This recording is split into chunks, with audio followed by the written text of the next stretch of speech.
This is a map of Michigan. As you can see, there's a lot of water here. In fact, this one region holds as much as 20% of the world's surface freshwater. To the people of Michigan, the Great Lakes are essential. Liz Kirkwood is executive director at FLOW, a nonprofit organization focused on protecting the Great Lakes. So that your children can go swim and drink the water and just enjoy and go fish and all of the things that we associate with the Great Lakes. Michigan is lucky with its abundance of water. Its economy depends on it. More than 1 million jobs rely on the Great Lakes, according to the Department of Environment, Great Lakes, and Energy.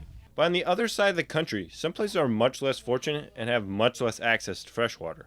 According to the United States Environmental Protection Agency, as an effect of climate change, the Southwest has been heating up, resulting in less precipitation, and in the last 20 years has caused a nearly continuous drought to prevail over the region, and over 40 million people have to live through the drought every day.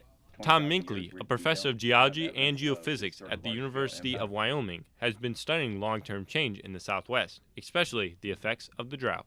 On the land, we're seeing the really large fires, which is unprecedented in the last 20,000 years.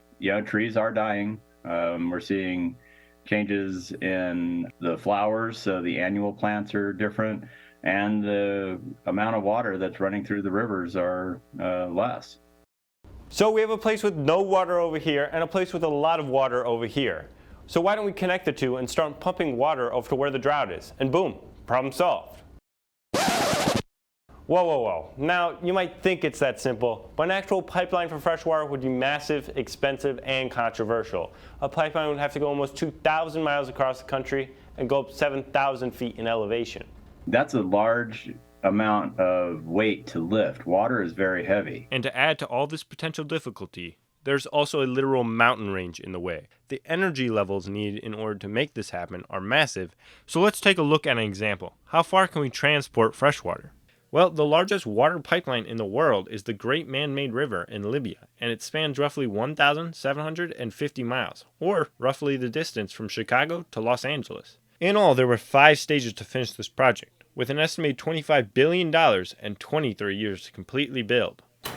Drew Grunwald, a professor at the University of Michigan, knows a pipeline of this magnitude is possible, but it has its challenges. From an infrastructure perspective, I like to tell a lot of my students, we're remote controlling, all-terrain vehicles on Mars.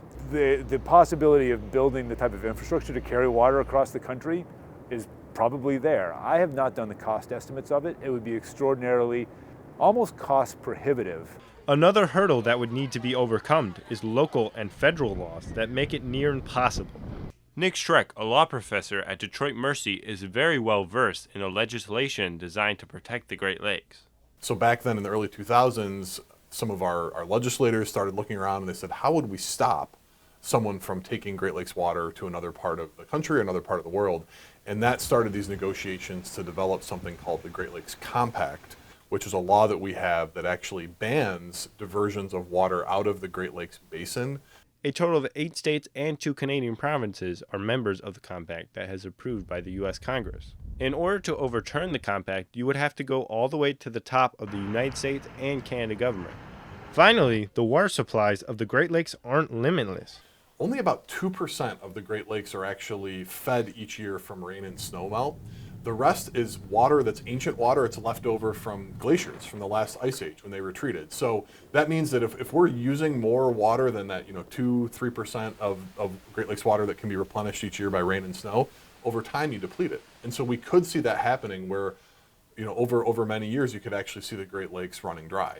And that's exactly what happened to the RLC in Central Asia. It used to be the 4th biggest freshwater lake in the world. But when water was diverted to grow crops, the RLC eastern side completely disappeared over time. So a pipeline is not physically, economically, or politically viable. What else can be done to address drought and climate change in the Southwest? So when we're talking about water, we need to think much more locally than, big ideas of, pipes and, making it a bigger plumbing system. So one size doesn't fit all, and each region will need its own solution. But with new technology still being developed, anything can happen. So is there a backup plan? Well, maybe. The question about using